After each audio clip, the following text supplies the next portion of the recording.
Hello friends, welcome to Madhumalati foods. आज video खूप दिवसानंतर अपलोड करत आहे. नोव्हेंबर महिन्याच्या पहिल्या आठवड्यात आमच्या घरी एक बर्थडे आणि एक केळवण दोन्ही कार्यक्रम सोबत होते. त्यासाठी मी फ्रूट कस्टर्ड करायचं ठरवलं होतं. मी 3 लिटर बफेलो मिल्क घेतले. त्यामधलं 1 वाटी दूध हे मी काढून घेतले गारच. त्याला आपल्याला उकळायचं नाहीये.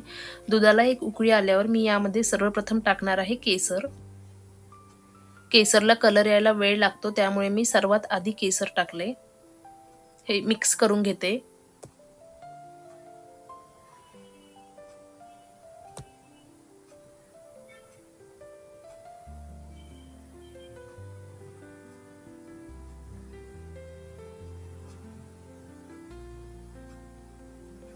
दूध छान उकळी झाली की यामध्ये मी टाकणार आहे साखर.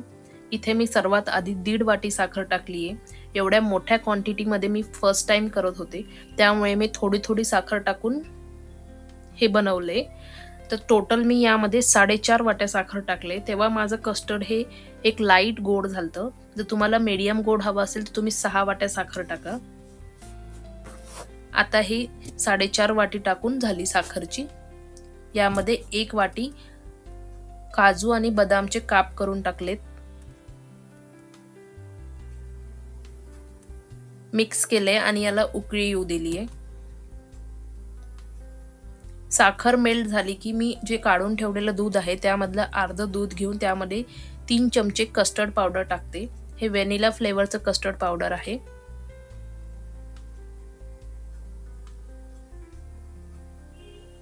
हे पण मी थोडं थोडं टाकून दूध घट्ट होईपर्यंत टाकले. तर टोटल मी इथे 9 चमचे कस्टर्ड पावडर टाकले.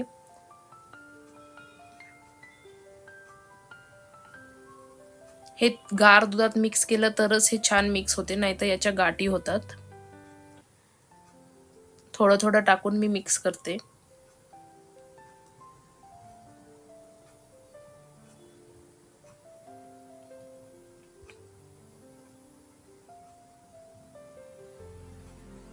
गंमत म्हणून मी हे पूर्ण झाल्यावर याचं वजन करून बघितलं, तेव्हा हे 5 किलो 800 ग्राम भरले.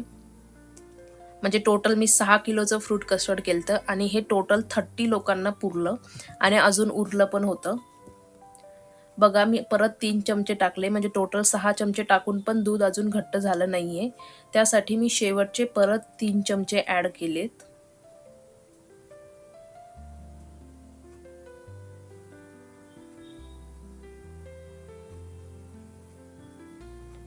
शेवटचे 3 चमचे टाकून मी परत घोटत होते दूध.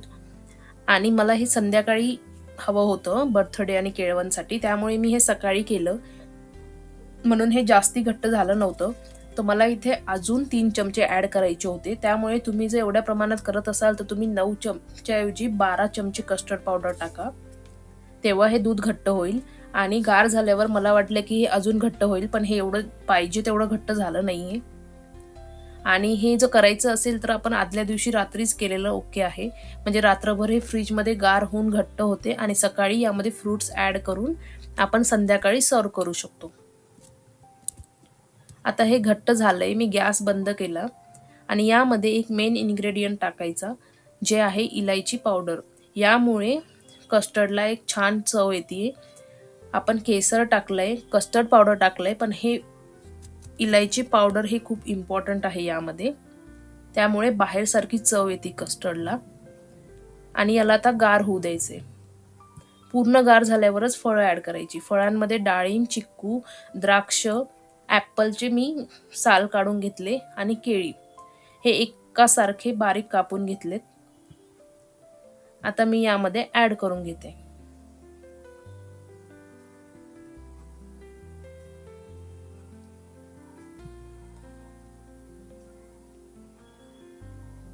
मी हे करत होते 25-30 लोकांसाठी, पण हे पूर्ण ऑलमोस्ट 30 ते 35 लोकांचं झालतं कस्टर्ड.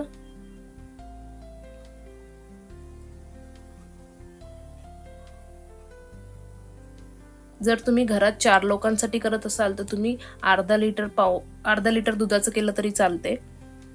आता हे फळं मिक्स केल्यावर मला अजून थोडे फळं कमी वाटलेत, म्हणून मी यामध्ये परत 1 ॲपल, 2 केळी आणि 1 डाळिंब टाकले.